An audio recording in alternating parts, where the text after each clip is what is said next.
ఇరుగు దిష్టి, ఏం దొప్పించు మహాలక్ష్మి. పొరుగు దిష్టి, ఊళ్ళో వాళ్ళ దిష్టి, అందరి దిష్టి పోవాలా. అనంతు ఇది ముక్కలే దిష్టి అంతా పోవాలా. రామ్మ లోపలికి రామన్న.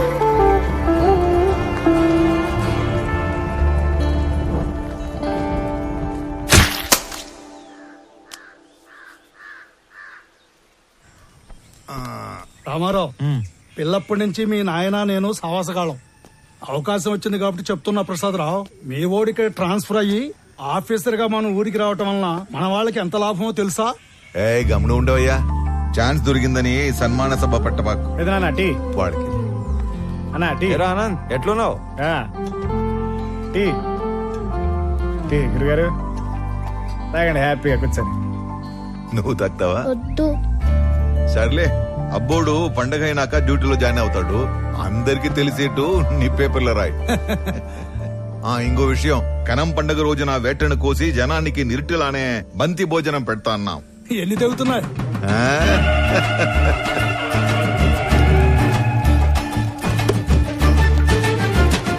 అనంత్, దుడ్డికి నీకు అంత లంకే ఉండదబ్బా. మటన్ కొట్టు సీనా అని పిలిస్తే సలపాగా నరికేటోడే. ఇప్పుడేమి తొందరైనదా? నాకి 3 తలలు అలాకాగా నరికినానా లేదా? ఏంటమ్మా, బాగున్నావా? బాగున్నానండి. చాలరాపా, ఆ చేతితో ప్రసాదం తీసుకుని రెండో చేయి చెప్తా ఉన్నావు. ఇచ్చే ఈ పెద్ద ఆయన ఎవరో బయటూరి మనుషులా ఉన్నాడు. ప్రశాంత్ బాబు. రే అనంతు, మన వియ్యంకులు పెద్దమ్మ ఇంకా ఇంటికాడిని అరువులు చేస్తా ఉండారేమో, పోయి తొలగరా పో. వంటోళ్ళకి దుడ్లు ఇచ్చేసి ఉరగలడతా పెద్ద. ఏందిరా ఎప్పుడు డబ్బు డబ్బు. ఇది ఇంకా మారలేదు. పోయొచ్చా? ఏంది రోయ్ పెట్టి చేస్తా ఉండారు? సిఐసార్ సంగతి మరుచావా? ఆయన ఇగ్గానే తెలిస్తే కాల్చి పడేస్తాడు. సార్, మేముగా ఈ తూరు వచ్చే కయ్యలేదు సార్. మీరు గాని బలమందం పెట్టినారో ఆ మీట పెద్ద తంపు అవుతుంది. ఏంద్రో మొడుచుకొని మాట్లాడుతున్నావు? పోలీసులు పళ్ళులోని కొడతాడారేంది? అక్కడ ఏం జరుగుతుంటాది? వస్తారా రారా? ఏందిరా శుభు? ఎలా సార్, ఏమైనాది? ఎందుకు కొడతా ఉంటారు? నీకేంద్రా చెప్పేది? నువ్వు పెద్ద పొడికివా? పో పో. నాకు చెప్పండి, నేను కొత్తగా వచ్చిన డిప్యూటీ కలెక్టర్ని, ఈ మండలం ఇన్ఛార్జ్ ఎంఆర్ఓని. అభి, నువ్వు చెప్పు, మిమ్మల్ని యాదానికి కొడుతున్నారు పోలీసులు? ఇదేం కొత్త కాదనా? ఏ పండగ వచ్చినా వాళ్ళ పార్టీ అయినా ఇలా సిఐ మమ్మల్ని 4 ఐదుగురు గుంజుకుని పోయి యాటకు పంపుతారు, వంట చేపిస్తారు. మాతో గొడ్డు చాకరీ చేపించుకొని పైసా కూలీయకుండా తరుముతారన్నా. ఏమన్నా మాకు పండగ ఉండదా ఏమి? చూడండి, వీళ్ళు యాడికి రారు. మీరు పోండి, లేదంటే మీ 4 మీద యాక్షన్ తీసుకోవాల్సి వస్తుంది. పదండ్రా, వెళ్ళి సేక్ చేద్దాం. జాగ్రత్త, వెళ్ళండి. పదండ్రా. కబీర్, ಪೋರ್ಟ್ ಏಜೆಂಟ್ ಆಗಿ ಕೆಲಸ ಮಾಡ್ತಾಗೆ ಸರ್. అంటే పోర్టు నువ్వు ఆపరా స్వామి, పొదుగుకలు చెప్పిందే చెప్పగాక. అదే నాకు పెద్ద కష్టమైన పనేం కాదు.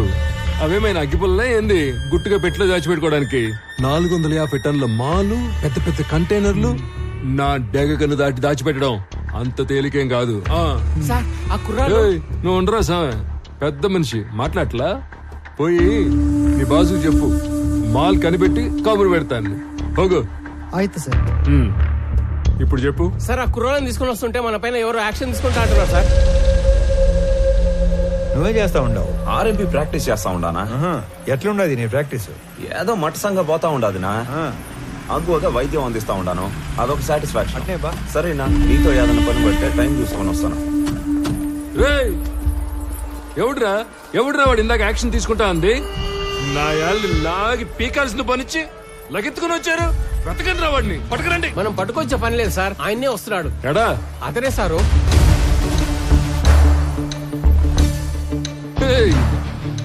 ఎవడురా స్వామి నువ్వు? అడ్డ పంచ కట్టుకుని ఆంతరం చూస్తున్నావా ఏంది? మా వాళ్ళు 4 దొంగనాయాలు లాకెళ్ళబోతే అడ్డం తగిలేవంట. క్రిమినల్స్ ని పట్టుకోకుండా ఆపడం కూడా నేరమే, తెలుసా నీకు? తెలుసు. నీలాంటి పోలీసులు క్రిమినల్స్ ని నేరం చేసినప్పుడు పట్టుకునేది తక్కువ, అవసరం అయినప్పుడు పట్టుకునేది ఎక్కువ. ఏందిరా స్వామి నువ్వు మాట్లాడేదా? ఎక్కడి నుంచి వచ్చావు? నీ మాటలు చెప్పించుకోవడానికి రాలే ఇడకి. నువ్వెంత యాక్షన్ తీసుకుంటావు అన్నట్టుగా. ఏంది నువ్వు యాక్షన్ తీసుకున్నదా? నువ్వు డిప్యూటీ కలెక్టర్ ఎంఆర్ఓ అయితే పోయి నీ ఆఫీసులో కూర్చొని స్టాంపులు కొట్టి సంతకాలు పెట్టుకో, పోలీసులతో పెట్టుకోగాక. చూడు, నేనేదో సర్టిఫికెట్స్ మీద సంతకాలు పెట్టుకుంటా, రేషన్ కార్డులు పంచుకుంటా ఆఫీస్లో మాత్రమే కూర్చునే రకం కాదు.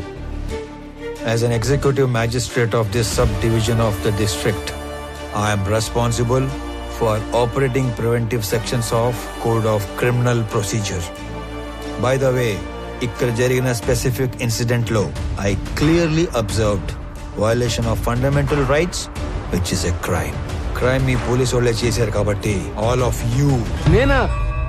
will have to appear and explain your stand in my office if you extend this issue any further. Sir sir వాడు ఎంఆర్ఓనే కదా సార్? అదేంది మిమ్మల్ని ఆఫీస్కి వచ్చి సమాధానం చెప్పంటాడే? ఎంఆర్ఓకి మనల్ని ఎంక్వైరీ చేసే పవర్స్ ఉంటాయా ఏమి సార్? నాకు మాత్రం ఏం తెలుసు స్వామి. వాడు చెప్పిన స్టైలు పోసు చూస్తుంటే ఆ పవర్స్ ఏదో ఉన్నట్టే ఉంది. ఓ ఒరేయ్, సార్ ఈ ఏటికి రికార్డింగ్ డాన్సులు మనకి లేకుండా చేశాడు. రామారావు, మొన్న పండగ అత్తగారింటికి వెళ్ళినప్పుడు మీ ఊరు కులుకు భజన డాన్స్ మిస్ అయిపోయావురా. ఎరా రాఘవ, ఏంటి కొత్తగా గడ్డం? ఏముంది, 4 రోజులు లీవ్ లో ఉన్నా. బద్ధకం. వచ్చే వారం ఆఫీస్కి వెళ్ళాలి, అప్పుడు తీస్తా. అది సరే గానీ నువ్వేంట్రా దూరదర్శన్, పండక్కి తప్పితే మీ ఊరు పక్కకే రావడం లేదు? నీకేంటి రాఘవ, ఏమైనా చెప్తావు? స్టేట్ గవర్నమెంట్ ఉద్యోగం కూర్చోబెట్టి పెడుతున్నారు. మా పరిస్థితి దొరకట్లో లేదురా. చాలా ప్రైవేట్ ఛానల్స్ వచ్చేస్తున్నాయి. మేం గట్టిగా కష్టపడకపోతే నిలబడటం కష్టం. గంగాధర్, నువ్వు ఎంత కష్టపడ్డా నిలబడటం కష్టమే. ఆల్రెడీ జెమిని టీవీ, ఈటీవీ అని ప్రైవేట్ ఛానల్స్ టౌన్ల వరకు వచ్చేసాయి. నెక్స్ట్ ఇంకా ఊళ్ళకే. నానా సలీం, మీరు కష్టపడకపోయినా అంతే. సెల్ ఫోన్ టెక్నాలజీ చాలా స్పీడ్ గా వచ్చేస్తుంది. నియర్ ఫ్యూచర్ లో మీ ల్యాండ్ ఫోన్లు అన్ని మాయమే. అందుకే మేమంతా కష్టపడి మా డిపార్ట్మెంట్ నిలబెడతాం. అబ్బో, చానాలకి చిన్ననాటి స్నేహితులంతా ఒకే చోట చేరారే. ఏంటి రామారావు, మన ఊరికి ట్రాన్స్ఫర్ చేసిన తర్వాత చేతులు కట్టేసినట్టు ఉండదా? ఇక్కడ నువ్వు సాల్వ్ చేయడానికి పెద్ద సమస్యలు లేవు, అలాగని నువ్వు చేయడానికి పనులు లేవు. డ్యూటీలో ఎప్పుడు జాయిన్ అవుతుండవు? రేపే. అయితే ఇంకా పనుంటే తప్ప రేపటి నుంచి కనపడరా. కొత్త ఎప్పుడు వస్తాడేమో గానీ పాతనైతే 11 గంటలకు వచ్చి టెన్షన్ 1 గంటకు వెళ్ళిపోయాడు. సుఖంగా ఉండేది మనకి. అవును కదా. గర్జన ఆడేం చేస్తా ఉండవు, సార్ వచ్చేసి ఉన్నాడు, జనాల్ని కలుస్తా ఉన్నాడు.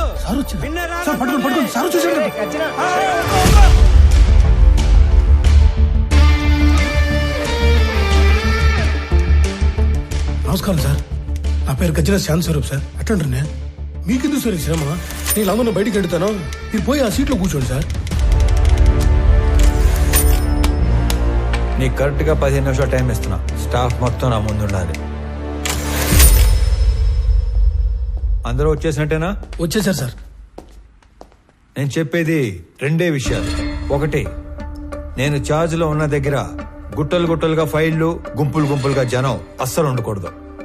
ఉండాల్సింది ఐఎమ్ అండర్ పెయిడ్ అనే థాట్, అంటే జీతానికి మించి పని చేస్తున్నాం అనే భావన. 2, రెవెన్యూ రికార్డ్స్ లో మార్పులు చేర్పులు, రాళ్ల క్వారీ, గులక గుట్ట, ఇసుక రేవుల ఎన్ఓసీలు, బర్త్ అండ్ డెత్ నేటివిటీ సర్టిఫికెట్లు, ఆస్తి పన్ను వసూళ్లు, అంతస్తు క్లియరెన్స్లు ఎక్సెట్రా లాంటి దక్షిణ వచ్చే పనులు మాత్రమే చేస్తే సరిపోదు. తలగోక్కోవడం, ప్యాంటు సర్దుకోవడం కాదు. రిమెంబర్, మన రాజ్యాంగంలో ఉన్న దాదాపు అన్ని సెక్షన్స్ కి మనమే బాస్, మనమే సర్వెంట్. Any questions? ఈ 2 విషయాలు ప్రాంప్ట్ గా ఉండగలం అనుకున్న వాళ్ళు మాత్రమే లోపలికి రండి. లేదంటే నో పే లీవ్ కి అప్లై చేసుకొని ట్రాన్స్ఫర్ కి ట్రై చేసుకోండి. ఓకే?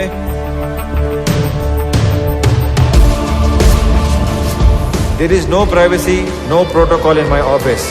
నేను చేసే పని మీకు కనపడాలి, మీరు చేసే పని నాకు కనపడాలి. Only progress that matters.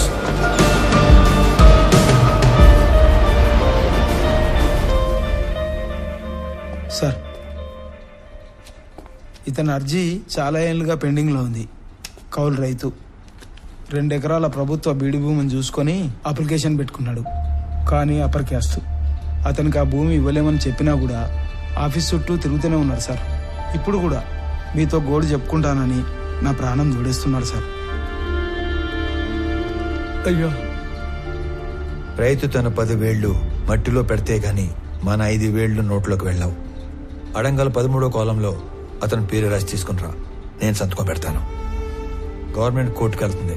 అది కోర్టులో తేలే లోపు నేను రిటైర్ కూడా అవుతాను. ఈ లోపు రైతు వ్యవసాయం చేసుకుంటాడు. అయ్యా, చచ్చేలోపు 1 సెంటు భూమి కన్నా ఆసామిని అవుదాం అనుకున్నానయ్యా. నీ వల్ల నా కళ నెరవేరింది. నువ్విచ్చే ఆ మట్టిలో మాణిక్యాలు పండిస్తానయ్యా, మాణిక్యాలు పండిస్తా. చూస్తా ఉండు మళ్ళా. ఒక్కొక్క మనిషి ఎంత పని చేయొచ్చా? మనం ఏళ్ల కొద్దీ చేయని పనిని కొన్ని వారాల్లో చేయించాడు. ఆయన మొగలాయి సార్. లేదంటే రోజు 6 గంటలకు ఆఫీసు బేగ వేసే టయానికి 56 మంది వెయిట్ చేస్తా ఉండేవారు. ఇంకా అరగంట టైం ఉంది, 2-3 కన్నా ఎక్కువ లేరు. ఆయన ఏదో మాయ చేశాడు సార్. పెద్ద మాయ చేశారా. మనం ఎంతో మంది దగ్గర పనిచేశాం. కాలం నీడలో వాళ్ళందరినీ మర్చిపోయాం. కానీ ఇతని నీడలో కాలాన్నే మర్చిపోయాం. గుర్తుండిపోతారా? రే అనంతు, పెద్దమ్మ చెప్పింది వదిన చెప్పిందని సాకుతో నువ్వు టౌన్ లో షాపింగ్ అయిపోయాక ఆఫీస్కి వచ్చిన డిస్టర్బ్ చేయవద్దు. సర్లేనా ఒక్కసారికి. ఈడు చూడు నడి రోడ్డు రా, ఎటా నడుస్తుడా. ముసలోడా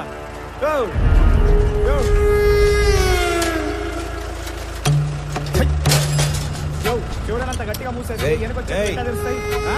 వెనకొచ్చేటి బండు తొక్కితే పైకి పోతావు. సంపుతా నా కొడక. నీ దూకుడేంద్రా పెద్ద పట్టుకొని.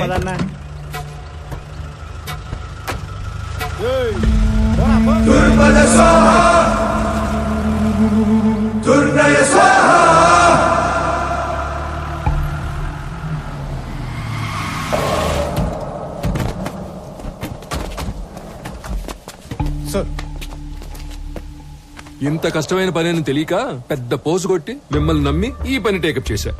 ఎక్కలాడు తినాలకి వెళ్తే మెట్లు ఎక్కను దిగను సరిపోయింది. మీరు అంతే, వెళ్ళడం రావడం తప్ప ఏం ఉపయోగం లేదు. సార్ మాల్ మొత్తం ఏదో రూట్ లో ఎక్స్పోర్ట్ అయిపోయింది ఏమన్నా నాకు కొంచెం డౌట్ వస్తుంది సార్. అస్సలు కాల, ఖచ్చితంగా మాల్ ఎక్స్పోర్ట్ అవ్వలేదు. ఇది నేను చెప్పిన మాట కాదు. మాల్ ఎవరైతే డైరెక్ట్ గా ఎక్స్పోర్ట్ చేసుకుంటున్నాడో డాను, వాడు చెప్పిన మాట. మాల్ మీకు ట్రేస్ అవట్లేదు కదా అని మన దేశంలోనే లేదని చెప్పి కథలు చెప్పొద్దు. అయితే సార్ ఇంకో 4-5 టీములు పెట్టి తలా ఓ దిక్కు పంపి కూంబింగ్ ఆపరేషన్ చేస్తే త్వరగా ట్రేస్ చేయొచ్చు సార్. మీ చుట్టాలు కూడా తీసుకెళ్ళరా. నువ్వెవరో సామి నా కొంప ముంచేటట్టున్నావు. ఎట్ట అంటే హడావుడి లేకుండా వెతకాలి. గవర్నమెంట్ కి ఏమాత్రం ఒప్పందినా చాలా డేంజర్. ఇన్ని 100 కోట్ల ఎర్రచంద్రం ఒకేసారి దొరికితే దేశం ఉలిక్కి పడుద్ది. కలపకి కాపలా కూడా పెరిగిద్ది. దీంట్లో ఏది జరిగినా నన్ను లేపేస్తారు. సైలెంట్ గానే ఎతకండి, కానీ కొంచెం స్పీడ్ పెంచండి. పండి. Good morning sir. Morning morning. Good morning sir. Good morning sir. ఇది మాల్నీదే, ఇది మాల్నీదే, ఇది కూడా మాల్నీ. ఏంటి ఇవన్నీ? పేరు మాలిని సార్, ఊరు తెమ్మ సముద్రం. ఆస్తి వారసత్వ బదిలీ కోసం అప్లికేషన్ పెట్టుకుంది. మనం దాన్ని రిజెక్ట్ చేశాం. దానికి నిరసనగా ఆవిడ ఉత్తరాలు రాస్తూ ఉంటుంది. బాగా బతికి చితికిన కుటుంబం అంట సార్. కొత్తగా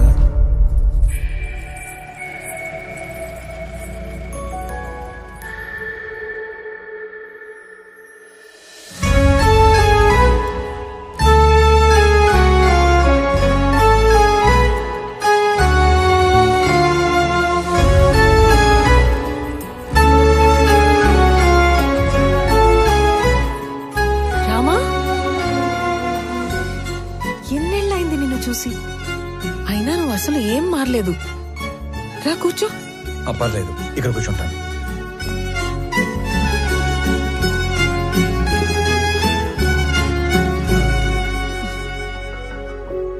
నీ పేరేంటి తల్లి? రామలక్ష్మి.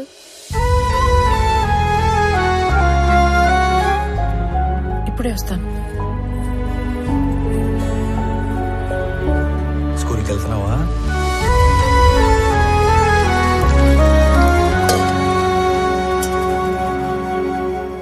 Good girl. తీసుకోరామా. ఇప్పుడు చెప్పు, మన ఊరికి ఎప్పుడు వచ్చావు? నీకు ఒక్కడే కొడుకు కదా? బుడ్డోడు ఎలా ఉన్నాడు? ఏంటి ఏం మాట్లాడావు?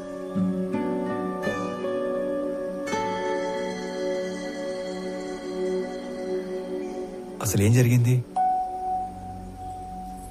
రామా, నువ్వు వెళ్ళి ఆడుకో తల్లి.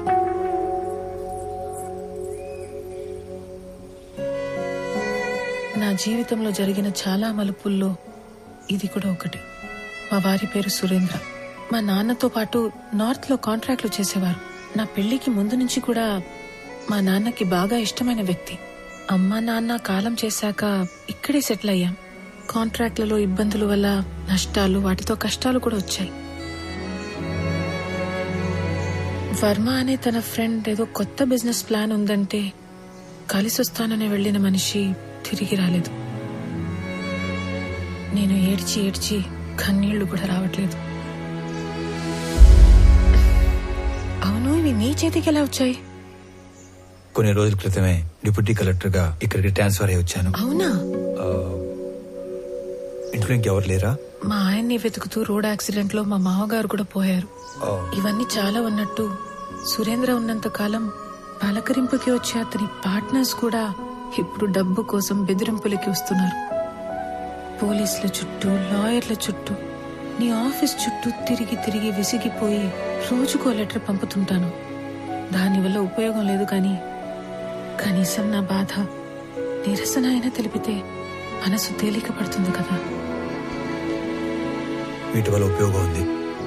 ఇవే నన్ను ఇక్కడి దాకా తీసుకొచ్చాయి. ఇకపై ఇది నా బాధ్యత.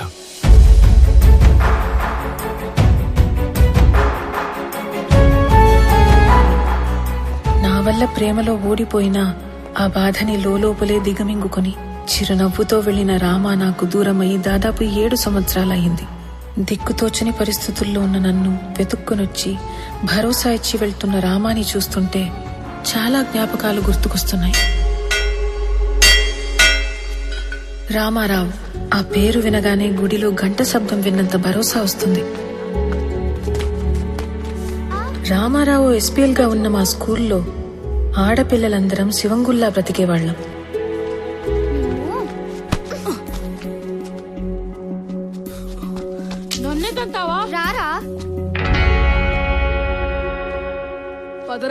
అదేంటో మొదటిసారి రామాని చూసిన రోజు నుంచి మాకేదో తెలియని బంధం ఉన్నట్లు అనిపించింది. అనంతు, సీమల్ని ఎందుకు చంపుతాండవరా? మాస్టర్ పాఠం మొదలు పెట్టినారు, లోపలి పో. కాలక్రమేణా మా అనే మాట పోయి మన అనే భావనతోనే బ్రతికేశాం. హిందీ లాంగ్వేజ్ అంటే ఏంటి? జాతీయ భాష, నేషనల్ లాంగ్వేజ్. మీకు తెలుగు రాకపోయినా పర్వాలేదురా, హిందీ రాకపోతే మీరెవ్వరూ దేనికి పనికిరారు. సార్, మాతృభాషతో పాటు పరభాష నేర్చుకోవడం తప్పు కాదు సార్. ఓహో, కానీ మాతృభాషను హేళన చేయకూడదు సార్. హిందీ మన జాతీయ భాష కాదు సార్, అధికారిక భాష. ప్రతి విషయంలోనూ రామారావు శైలి, చూసే విధానం ప్రత్యేకంగా ఉంటాయి. రోజులు గడిచే కొద్దీ మా వయసుతో పాటు మా మధ్య ప్రేమ కూడా పెరిగింది.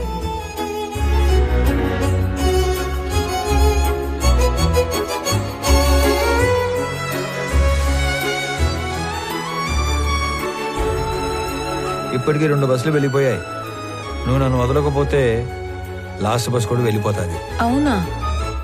నీకు గవర్నమెంట్ జాబ్ అంటే నా అంత ఇష్టమని నువ్వు డిగ్రీ, దాని తర్వాత జాబ్ ట్రైనింగ్ల కోసం 4 ఏళ్లుగా టౌన్ లోనే ఉంటున్నా ఓపిగ్గా సర్దుకున్నాను. ఇక నా వల్ల కాదు. ఆ జాబ్ ఏదో వెంటనే కొట్టేసి నా మెడలో తాళి కట్టి నన్ను పెళ్లి చేసుకోరామా. 1 నెలలో టెస్ట్, ఇంటర్వ్యూ అన్నీ అయిపోతాయి. ఆ తర్వాత నీ ఇష్టం. ఓకే?